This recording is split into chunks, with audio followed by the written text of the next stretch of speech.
The MRAD slammed into her palms, heavier than she remembered, its bolt locked tight in a cruel jam. Dust from the collapsing wall still hung in the air, choking every breath. Somewhere beyond the smoke, enemy rifles cracked, searching for her platoon. Her captain's voice had been calm when he'd tossed it to her, but his eyes told the truth. If she couldn't make this rifle sing again, they were finished. Before I tell you what happened next, tell me in the comments where you're watching from. I love knowing who's listening. Her hands shook, not from fear, but from something older, something carved deep into muscle memory. She had been here before, in a different desert, with different men at her side. And each time, it was her finger, her eye, her judgment that carried the weight. They called her just a sniper. But 56 notches on a coin tucked in her vest whispered otherwise. She snapped the bolt free, forcing grit from the chamber. Her breathing slowed, heartbeat finding its rhythm against chaos. Around her, men shouted, ducked, cursed, but within her, there was only silence, the steady countdown of her mind. She thought of the ones she couldn't save, the ones who haunted her in the quiet hours. And for a moment, she wondered, was she saving lives or just tallying ghosts? The captain crouched beside her, his rifle empty, his jaw set tight. He glanced at her coin as it slipped from her vest, catching the light. A dull bronze disc stamped with scars, each mark carved by hand. His face changed. Until now, he had only known her as quiet, reserved.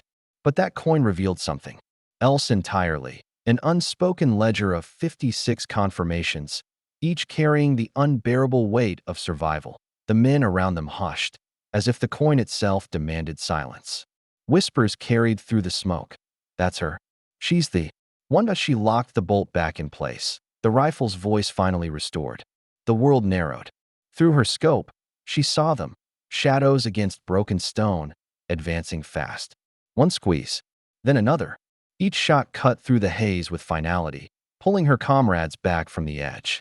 The platoon rose with her, emboldened, their movements no longer frantic but synchronized, like a tide reclaiming its shore. Yet even in victory's rise, doubt gnawed at her chest. Each target she dropped was a son, a brother, maybe a father. She had always known this truth, but the coin never let her forget.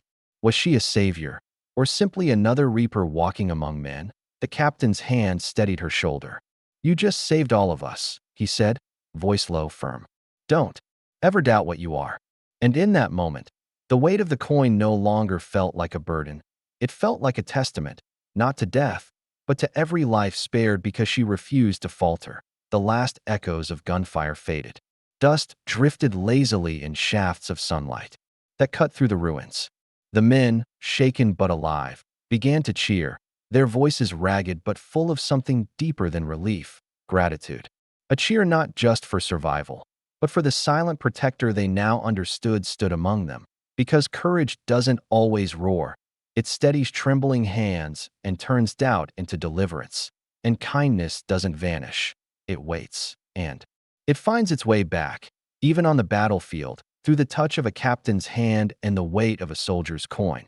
She tucked the coin back into her vest, the mark still cold against her chest, but no longer unbearable. The same desert wind that had once carried despair now carried something else, hope. And as she walked forward with her platoon, she knew that this day, like every mark on that coin, would follow her. But for the first time, it no longer felt like a curse. It felt like a story worth carrying. If this story moved you, share your thoughts in the comments. I read every single one. And if you want more stories of hidden courage, make sure to subscribe. Because here, every tale reminds us that even in the darkest moments, humanity still shines through.